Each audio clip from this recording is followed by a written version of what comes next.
Africa का एक छोटा सा देश बुर्किना फासो, जिसका नाम शायद पहले तुमने कम सुना हो, आज दुनिया की नजरों में है। और इसकी वजह है एक 36 साल का नौजवान इब्राहिम ट्राओरे, जिसने न सिर्फ अपने देश को हिलाया बल्कि पूरी दुनिया को अपनी ताकत का लोहा मनवा दिया। ये कहानी है उस बाहुबली की, जिसने विदेशी लुटेरों को ठोक बजाकर अपने देश का सोना वापस लिया और अफ्रीका को एक नई राह दिखाई। ट्राओरे की ताकत का राज है उसका हौसला, उसकी सोच और सबसे बड़ा हथियार बुर्किना फासो का सोना, जो दुनिया के सबसे बड़े खजानों में से एक है। आइए इस शेर की कहानी को सरल और जबरदस्त अंदाज में जानते हैं कि कैसे एक लड़के ने दुनिया को अपनी मुट्ठी में किया और कितना सोना है इसके पास।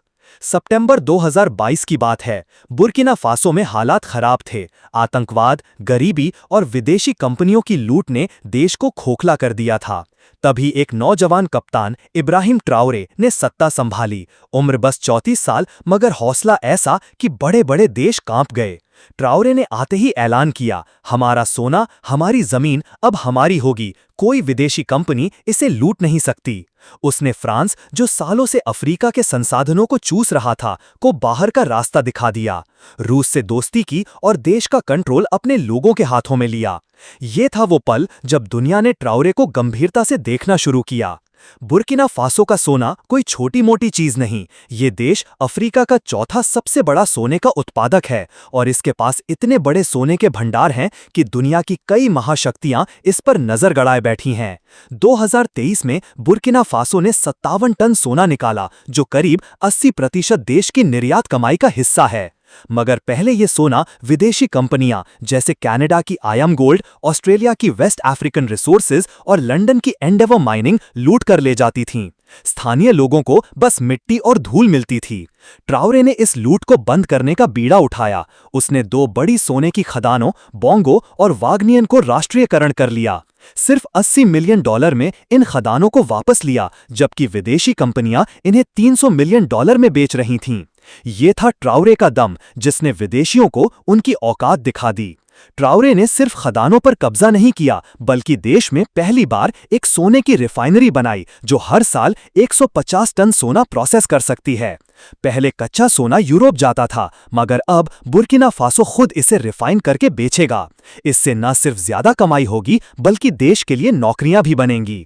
उसने एक नई सरकारी कंपनी SOPA भी बनाई, जो अब इन खदानों को चलाएगी।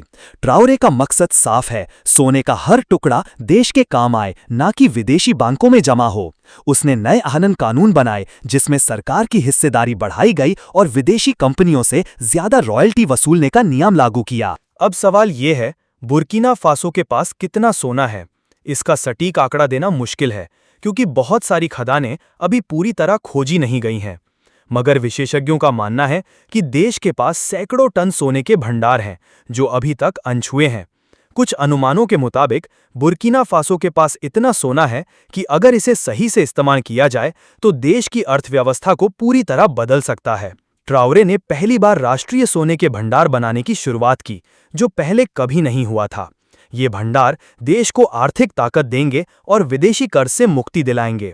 2024 में ट्राओरे ने $4.7 बिलियन का विदेशी कर्ज चुकाया और इसका बड़ा हिस्सा सोने की कमाई से आया। ट्राओरे की ताकत सिर्फ सोने तक सीमित नहीं, उसने देश की खेती को भी नई ऊंचाइयों पर ले गया।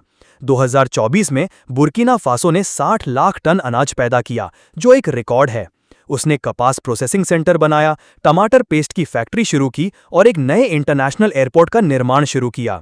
ये सब उसकी सोच का कमाल है, जो देश को आत्मनिर्भर बनाना चाहता है। ट्राओरे खुद एक सैनिक की तनख्वाह लेता है और उसने मंत्रियों की सैलरी बढ़ाने का फैसला रद्द कर दिया। उसका ये सादगी भरा अंदाज लोगों के दिलों में जगह बना रहा है।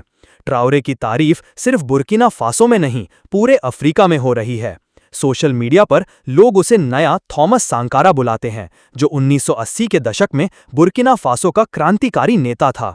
घाना में राष्ट्रपति की शपथ समारोह में ट्राओरे को सबसे ज्यादा तालियां मिली, जो दिखाता है कि अफ्रीका के नौजवान उसे कितना पसंद करते हैं। उसने रूस अफ्रीका समिट में कहा, हम पश्चिम के पपेट नहीं बनेंगे। इस बयान ने उसे पूरे महाद्वीप का हीरो बना दिया। लोग कहते हैं कि ट्राउरे ने फ्रांस की अर्थव्यवस्था को घुटनों पर ला दिया, क्योंकि फ्रांस के पास खुद की कोई सोने की खदान नहीं, फिर भी वो अफ्रीका का सोना लूटकर दुनिया का बड़ा गोल्ड रिजर्व रखता था। मगर ट्राउरे का रास्ता आसान नहीं।